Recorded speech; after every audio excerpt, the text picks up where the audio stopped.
Bonjour les amis, on se retrouve pour notre petite capsule hebdomadaire.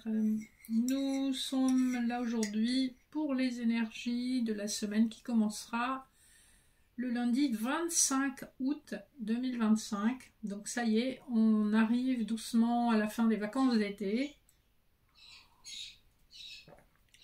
J'espère que vous en aurez bien profité pour ceux qui sont partis. Moi, ce sera un petit peu plus tard.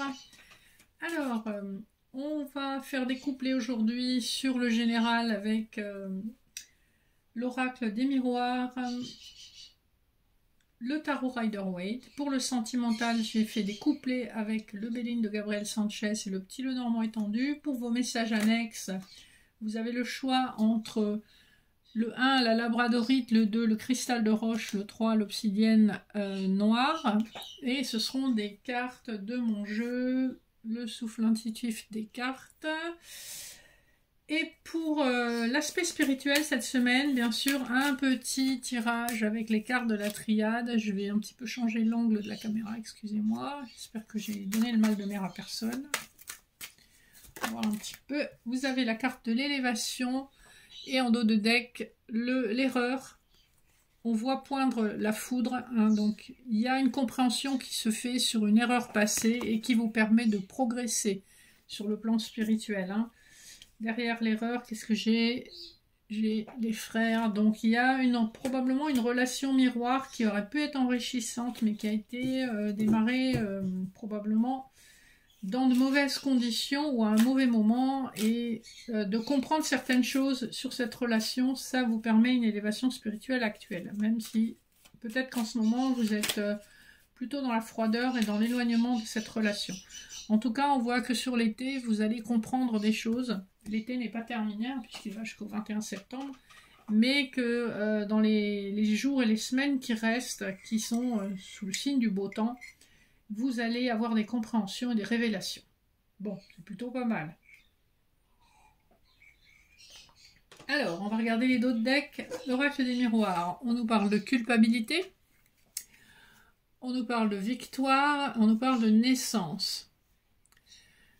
Et d'un féminin sacré. On a une fécondité qui est sortie à l'envers. Donc, très probablement que concernant une énergie féminine, vous êtes victorieuse par rapport à vos épreuves de vie, et peut-être qu'on vous pointe du doigt parce que vous avez mis en œuvre ce qu'il fallait pour que ça fonctionne, et puis les jalousies étant ce qu'elles sont, et bien les gens trouvent toujours moyen de critiquer. Ne vous laissez pas déstabiliser. En dos de deck, on a le chevalier de coupe, en dos de deck du Rider-Waite, on a le 7 de coupe, le 5 d'épée et le roi de pentacle qui se cache derrière ça. On a aussi la carte des amoureux. Ça suggère quand même un petit peu ce qu'on voyait tout à l'heure avec l'oracle de la triade, qu'il y a eu une relation amoureuse avec peut-être des paroles un peu blessantes, et que malgré tous les choix qui se sont présentés à vous, ou parmi les choix qui se sont présentés à vous, une offre arrive vers vous, une offre émotionnelle. Les couples, c'est l'émotion. Ou en tout cas, si ça concerne la profession, c'est un travail que vous aimez beaucoup, puisque ici, on est censé être dans le général. Vous avez une offre qui arrive à vous, après des conflits, des difficultés. Il y a quelque chose de beaucoup plus clair, de beaucoup plus posé, de plus stable qui arrive dans votre direction. Les couplets nous parlent effectivement du soleil et du bouclier. Cette offre qui arrive, vous allez être dans la méfiance avec le bouclier, mais on dit que vous verrez clair, et on voit effectivement que c'est une offre qui arrive rapidement, puisqu'on est dans la période de l'été, on est dans la période du soleil.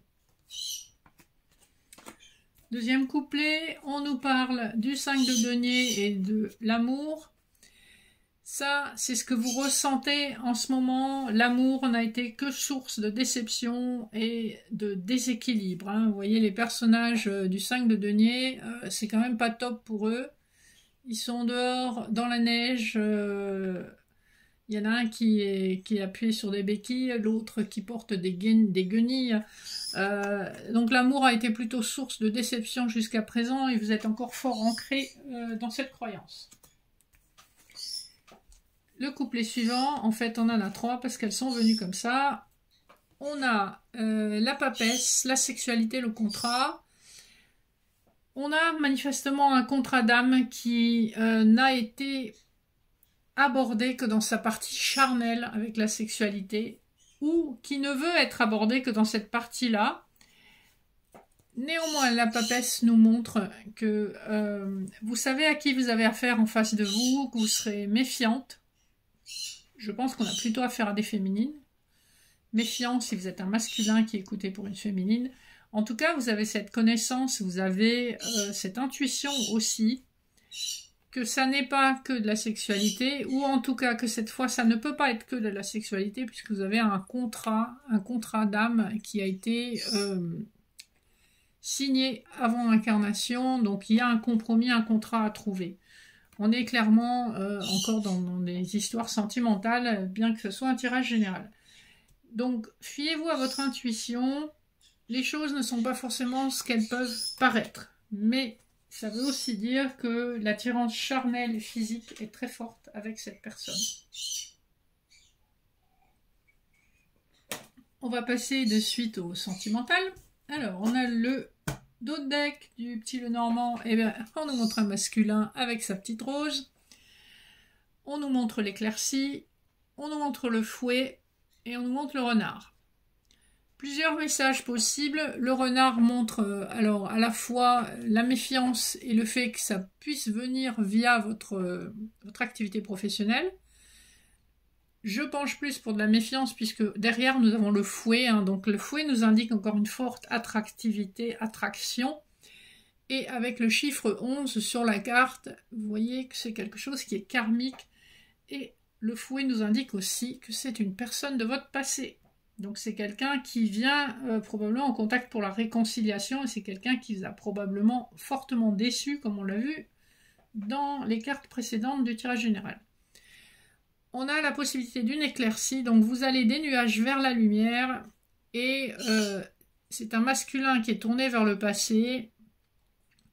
On a bien un homme romantique de votre passé qui vient avec sa rose et qui vient probablement pour faire bouger les choses. Le 28 nous renvoie vers le 10 de la roue de fortune dans le tarot, ce qui laisse à penser que enfin le destin va vous donner un petit coup de pouce. Le 6 de l'éclaircie nous parle des amoureux aussi et nous parle de rétablir un équilibre. Le dos de deck du Béline. Vous avez les entreprises, le départ et l'étoile de la femme. Nous avons les plaisirs et la stérilité. Ce que ça nous dit, c'est qu'effectivement, une relation où vous n'avez été que impliqué dans du charnel s'est avérée stérile et que vous quittez ce genre de situation maintenant, que vous partez pour entreprendre quelque chose de nouveau. On est peut-être même dans un projet qui nécessite de vous déplacer ou d'aller carrément vivre ailleurs. Voilà pour l'état des lieux sur les dos de deck. Je bois mon café, excusez-moi. On profite pendant qu'il est encore chaud. Alors, le premier couplet, nous avons le hasard et le mot. Les difficultés que vous avez expérimentées ou que vous expérimentez encore concernant une personne qui est loin, puisque le 21 nous renvoie à l'énergie du monde, donc les frontières, et là on a des frontières, on a des obstacles, certes pas insurmontables, mais quand même difficiles. Il n'y a pas de hasard. Le hasard nous dit justement que c'est la main de Dieu, et vous avez le chiffre 44 sur la carte, donc on est quand même soutenu par les anges. J'essaye de... voilà. Focus. Et on est sous Jupiter, donc il y a quand même une période de chance qui arrive à vous après une longue période de blocage. Deuxième couplet, on a le feu et la femme. Alors, la femme, la consultante. On a une consultante qui a un caractère quand même assez bien trempé, qui a énormément de force intérieure et qui désormais est tournée vers l'avenir, qui regarde son avenir, même amoureux, avec confiance. C'est quelqu'un qui est quand même assez passionné, qui a un caractère bien trempé. Et le dernier couplet, on a l'eau et l'étoile. Ici, on vous parle de votre intuition qui s'avère juste.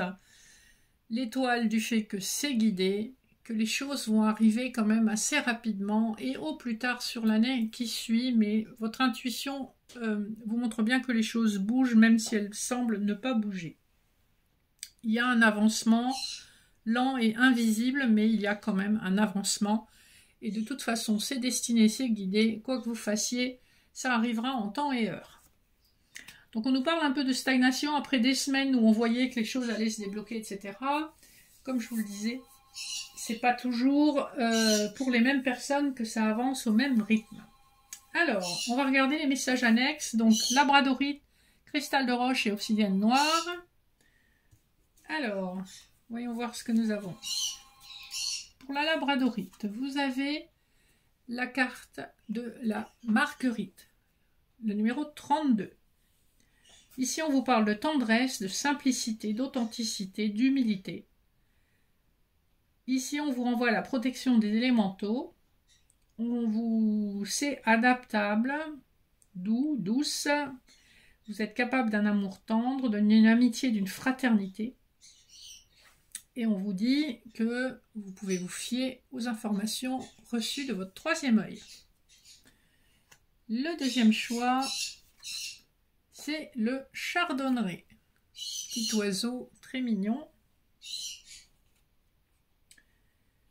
On nous parle de bonne humeur, de bonnes nouvelles, de séduction, d'un début de relation, d'un amour naissant, de délicatesse, de charme, de fragilité et d'élégance.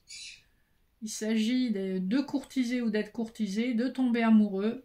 Et au niveau des organes, on vous parle des cordes vocales et ou de la thyroïde. Troisième choix, l'obsidienne noire.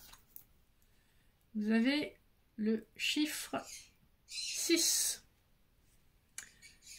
Alors, on nous parle d'une datation, d'un délai de 6 semaines à 6 mois, ou encore du mois de juin, si vous êtes du bon côté du mois de juin, d'un équilibre trouvé, d'une équité, d'une justice divine, un équilibre entre donner et recevoir, de sérénité, de gestation visible.